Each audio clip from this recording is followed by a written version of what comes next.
Good morning student, good morning. Myself Kailash Chotiya. मेरा नाम कैलाश चोटिया है।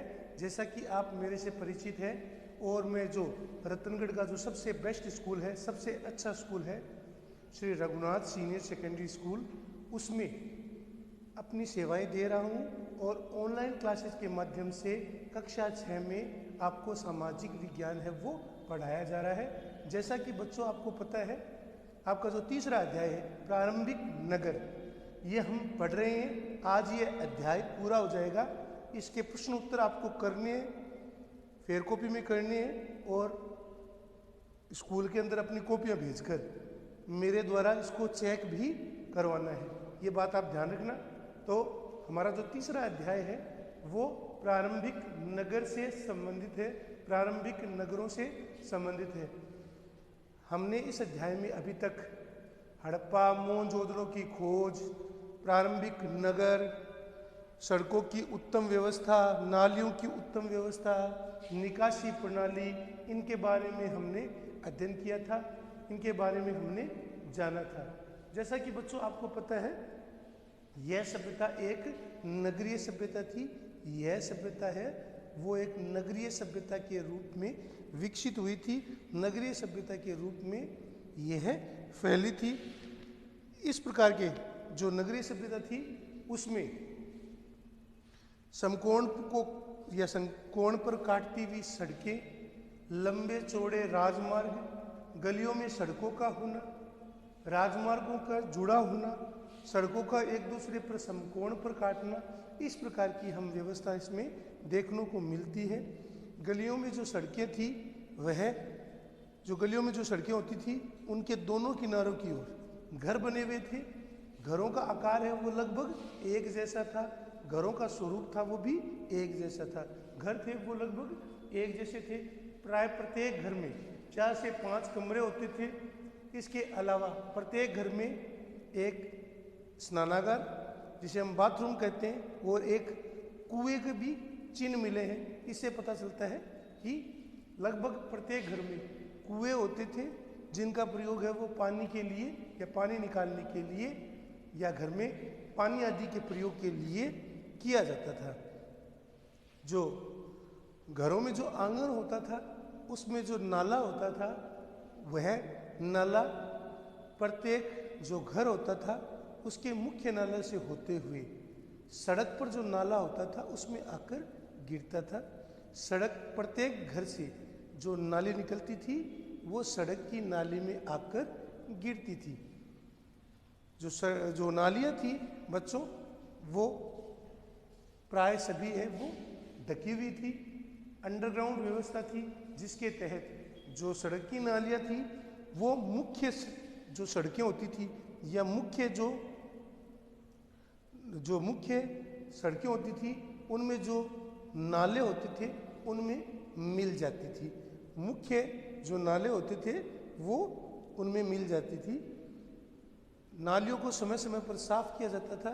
इसके लिए जगह जगह पर मेन होल बनाए गए थे, जिसके द्वारा पानी की निकासी है वो संभव की गई थी। पानी की निकासी को सरल बनाया गया था, पानी की निकासी को आसान बनाया गया था।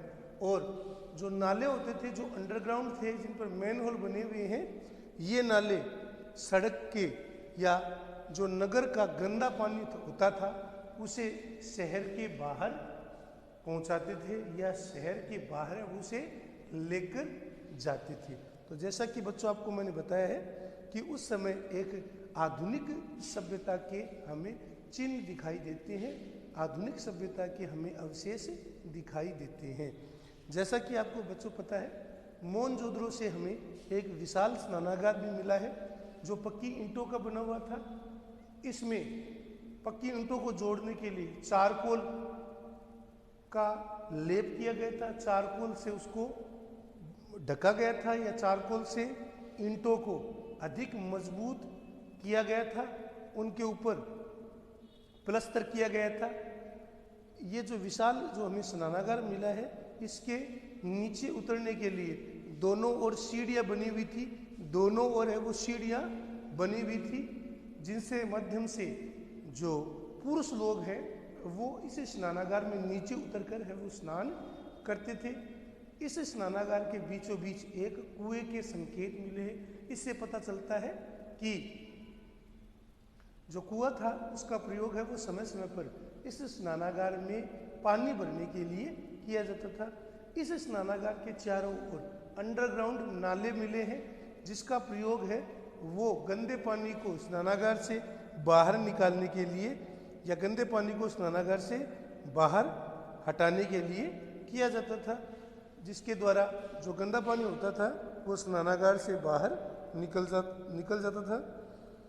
इसका जो धरातल भाग है उस पर जिप्सम का लेप किया गया था और चारकोल का लेप किया गया था, जिसके द्वारा जो सीलन जैसी समस्या थी उससे बचा गया था। सीलन है वो हमें कहीं भी दिखाई नहीं देती। इससे पता चलता है कि सैंधव सभ्यता के लोग थे वो सीलन से बचने के लिए जिप्सम और चारकोल का प्रयोग है वो करते थे। ईंटों को इतनी खूबसूरती से आपस में जोड़ा गया है कि हमें कहीं भी उनके बीच है वो छिद्र है वो दिखाई नहीं देता है। तो जैसा बच्चों आपको पता है, नगरों में रहने वाले के लिए भोजन, लोग नगरों के अलावा गांव में भी रहते थे, वे अनाज उगाते थे और जानवर पालते थे। जैसा कि आपको पता है जो हड़प्पा कालीन जो सभ्यता थी वो नगरीय सभ्यता थी। इसका मतलब ये नहीं था कि हड़प्पा सभ्यता में गांव नहीं थे, गांव भी थे और गांव के जो किसान, चरवाहे, मजदूर होते थे वो शहरों में रहने वाले लोगों के लिए अनाज उत्पन्न करते थे। वो शहरों में रहने वाले लोगों के लिए अनाज का उत्पादन करते थे। लेखकों, दस्तकारों को खाने का सामान देते थे। पौधों के अवशेषों से पता चलता है कि हड़प्पा के लोग गेहूं, जौ, दालें, मटर, धान, तिल, सरसों उगाते थे।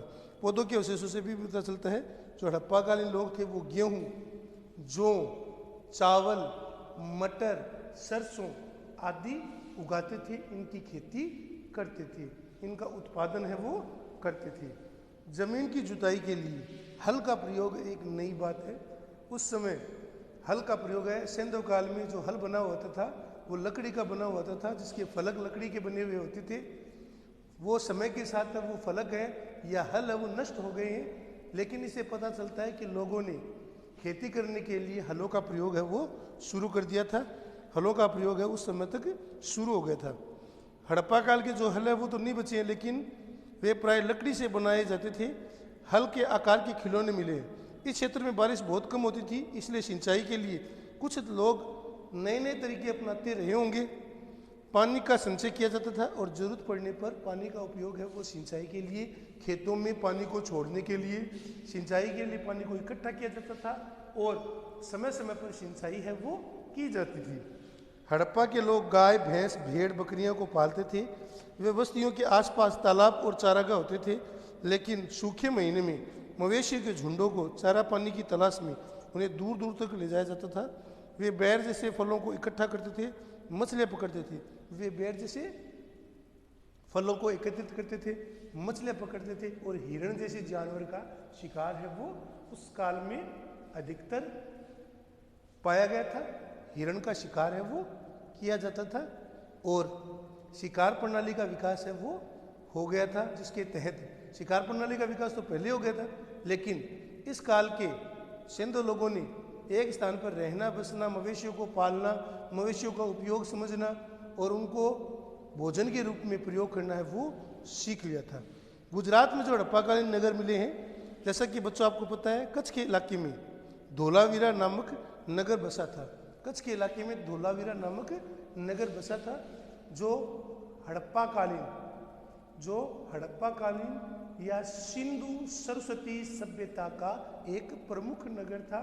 एक प्रमुख नगर के रूप में उसका विकास है वो हुआ था। जहाँ हड़प्पा के में कई नगर है वो आपको पता है, जैसे हड़प्पा, मोहनजोदड़ो, चंदूदड़ो, राखीगढ़ी, बनावली, लोथल, रंगपुर, कालीबंगा।